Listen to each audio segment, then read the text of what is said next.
கண்ணதாசன் பார்வதி ரெண்டு பேரும் ஒன்று சேர்ந்த மாதிரி தோன்றுவாளே நான் விரும்பும் காதலி.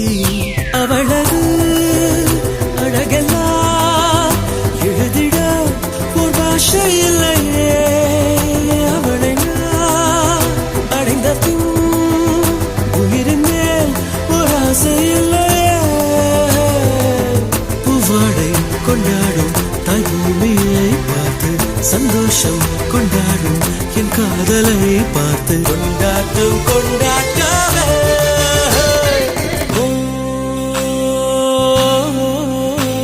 அவள் உலக அழகியே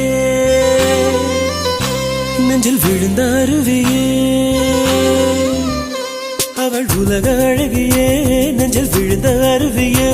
அந்த நீல வெளியிலே நெஞ்சம் நீந்த துடித்தது.